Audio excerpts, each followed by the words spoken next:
सिंध में सरकारी नौकरियों के लिए ग्रेड 5 से 15 तक एक ऐसी भर्ती पॉलिसी है जहां ज्यादा टेस्ट स्कोर होना कामयाबी की जमानत नहीं है। आइए इस पॉलिसी के कुछ हैरानकुन उसूलों को समझते हैं। तो सबसे बड़ा सवाल यही है कि क्या टेस्ट में ज्यादा नंबर लेने का मतलब हमेशा ये होता है कि नौकरी पक्की? यही वो सवाल है जो इस पूरी पॉलिसी को बहुत दिलचस्प बना देता है, क्योंकि इसका जवाब शायद वो नहीं जो आमतौर पर सोचा जाता है। ठीक है, तो आइए इसको समझना शुरू करते हैं। सबसे पहला और शायद सबसे अजीब उसूल तहरीरी टेस्ट के स्कोर के बारे में है। देखते हैं कि इसकी गिनती आखिर होती कैसे है। अच्छा, फर्ज करें कि एक उम्मीदवार ने खूब मेहनत की और आईबीए जैसे मोतबर इदारे के टेस्ट में 80 नंबर हासिल कर लिए। ये वाकई एक बहुत अच्छा स्कोर माना जाता है ना? लेकिन असल कहानी यहाँ से शुरू होती है। इस पॉलिसी का पहला असूल ये है कि आपके टेस्ट स्कोर को फौरन आधा कर दिया जाता है। जी हाँ, आपके 80 नंबर सीधे 40 बन जाएंगे और अगर किसी के 60 नंबर हैं तो वो 30 हो जाएंगे।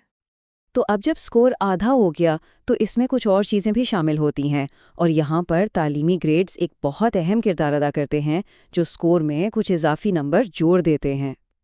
अब देखें, ये ग्रेडिंग का सिस्टम भी काफ़ी दिलचस्प है। मैट्रिक, इंटर और ग्रेजुएशन, इन सब की बुनियाद पर कुल 20 नंबर मिलते हैं। अगर किसी का ए ग्रेड है तो उसे पूरे 20 नंबर, बी ग्रेड वाले को 15 और सी ग्रेड वाले को 10 नंबर दिए जाते हैं। और फिर आखिर में आता है इंटरव्यू, जिसके 30 नंबर होते हैं। लेकिन असल बात यह है कि इंटरव्यू तक पहुंचने से पहले ही उम्मीदवार का जो स्कोर बनता है वही उसकी पोजीशन का तयन कर देता है।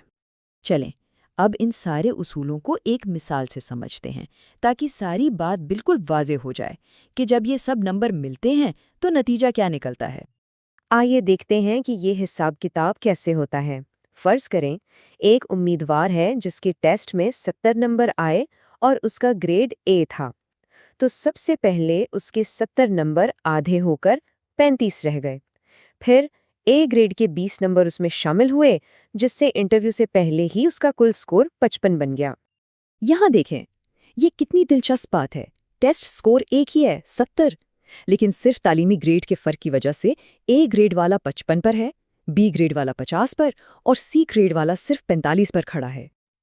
और यहीं पर इस पॉलिसी का सबसे हैरानकुन और शायद सबसे अहम पहलू सामने आता है, जो उम्मीदवारों के लिए एक बहुत ही गैर मुतवक्का नतीजा ला सकता है। और ये तस्वीर पूरी कहानी बयान कर देती है। इसका मतलब ये हुआ कि एक उम्मीदवार जिसने टेस्ट में 80 नंबर लिए, वो फाइनल रैंकिंग में उस उम्मीदवार से पीछे रह सकता है जिसने सिर्फ 60 या 70 नंबर हासिल किए हों। ये सब कुछ उनके तालीमी ग्रेड्स पर मुनहसर करता है। इसी गैर मुतवक्का नतीजे की वजह से जो सोर्स मटेरियल हम देख रहे हैं वो इस पॉलिसी के डिज़ाइन पर एक बहुत ही सख्त तनकीद करता है। तो सोर्स का नतीजा ये निकलता है कि ये पॉलिसी सिर्फ मेरिट पर फैसला करने के बजाय उम्मीदवारों के दरमियान तकसीम करो और हुकूमत करो जैसी सूरत हाल पैदा कर देती है। तो आखिर में ये सवाल सोचने के लिए रह जाता है, क्या ये पेचीदा निज़ाम वाकई सबसे काबिल उम्मीदवारों को सामने लाता है, या ये सिर्फ गैर मुतवक्का और शायद गैर मुनसफाना नताइज पैदा करने का सबब बनता है?